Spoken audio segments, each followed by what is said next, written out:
Hello everyone, here's a quick update as promised, just to show the latest progress on my little layout update. Two things I've done since the last video. First of all, I've soldered in the track power feeds to both ends of the track so that this line here now has power. So there is a power feed at the end here, which is linked to the track up there, and I'll show you that under the baseboard in a minute. And that just means that this area here, as I mentioned before, now has power to enable a train to continue down into this siding area here.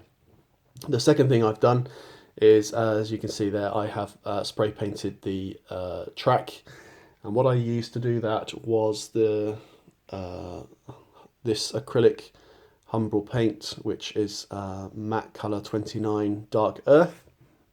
I thinned that down 50% with acrylic thinner from Humbrol, put that into my trusty Badger airbrush, there we go, and then I sprayed that on, and that's looking quite nice. And I saw that on another YouTube video, spray painting the track before ballasting, and I do think that that's going to enhance the overall look of it, taking away the shiny metallic look from the track, and also the sort of unrealistic black colour of the plastic rail sleepers.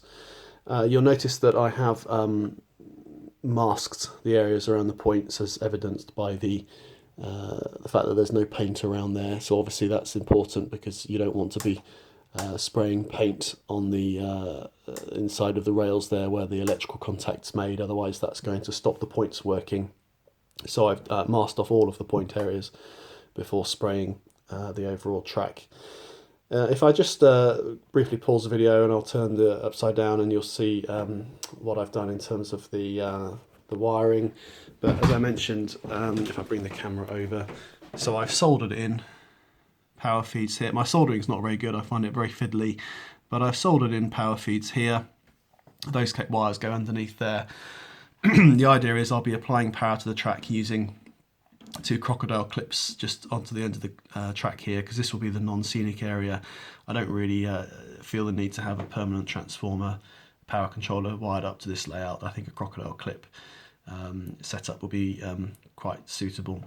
So two soldered power feeds here, those wires go underneath the track all the way to the other end, and then those same power feeds wires are then soldered into the end here. So I colour coded it. You can't see the colours too well now. This one was yellow, and obviously that power goes along there, but therefore, because it's this one here, I made sure that the yellow again is this one here, and obviously the green is the other one. Before after I finished the soldering, and before I actually did the spray painting, I did just temporarily set up a controller to the track here, and I got my diesel shunter locomotive out, which is quite small, and I tested that running all along the track, and it was absolutely fine. There was no problems at all, and I was even quite surprised how good I was able to get the slow speed running across the Insulfrug points here and here. So that was very pleasing indeed, and I was able to fully take the train all the way into the siding and then reverse it all the way here without a problem. So that proved that the wiring works. So I flipped the baseboard over now, so here you go, you can see the underside. So nothing too spectacular, just showing how the wires obviously are drilled through the baseboard there, and obviously you've seen on the other side, and then I've just fed them through, and they're powering the track over there. So there we go, so all ready to go. I'll leave this for a week or so now.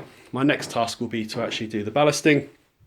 I won't explain about that because there's plenty of videos about how to ballast, and I'll show you the results hopefully when I've done the ballasting, and I'll be able to demonstrate hopefully that a train works and runs around the layout without a problem before I then start moving on to the scenics. So thanks for watching. Look out for the next update in a couple of weeks time, and see you soon. Bye now.